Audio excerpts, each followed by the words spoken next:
ភ្លេចទេចិញ្ចៀនបងកាស្មៅធ្លាប់ពាក់អោយពើនៅលើខ្នងប្រឡាយបញ្ហាគ្រួសារជីវិតត្រូវដោះស្រាយមិនមែនចិត្តណាយដូចឆោមឆាយចោតអូនទេចិញ្ចៀនគេពេតពាក់ថ្ងៃគេចូលស្ដីបងខំហារតី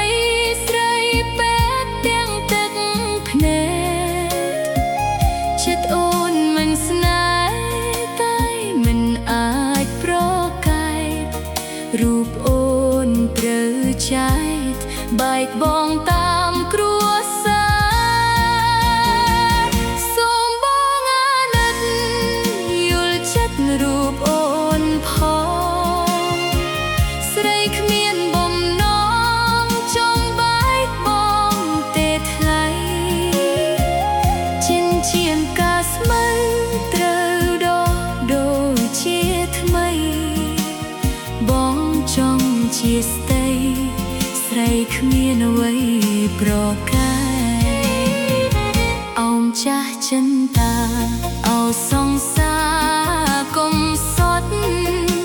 រឿងយ៉ាងត្រូវប្រត់ព្រោះតែកំវេរាអូននៅតែស្មោះទោះបីយើងបែកគ្នាទ្រង់អូនក្រំគ្រាពុំងាយត្រូវបងខំចិត្ត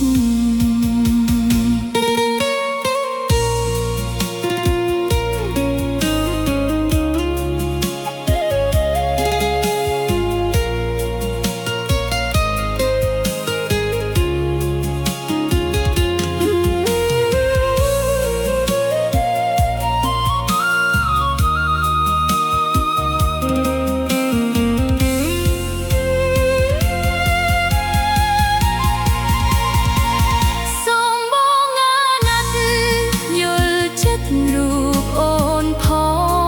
ងស្រីគ្មានបំណងចង់បែ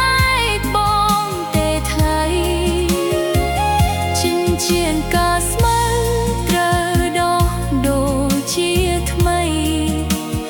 បងចង់ជាស្ដីស្រីគ្មានអ្វីប្រកែកអោមចាស់ចិនតាអោសង្សារកុំសត់រឿងយ៉ាងត្រូវប្រត់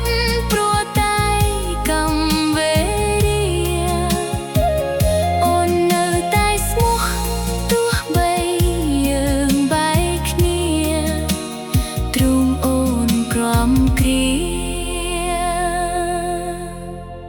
ភូមិងារត្រូវបងខំ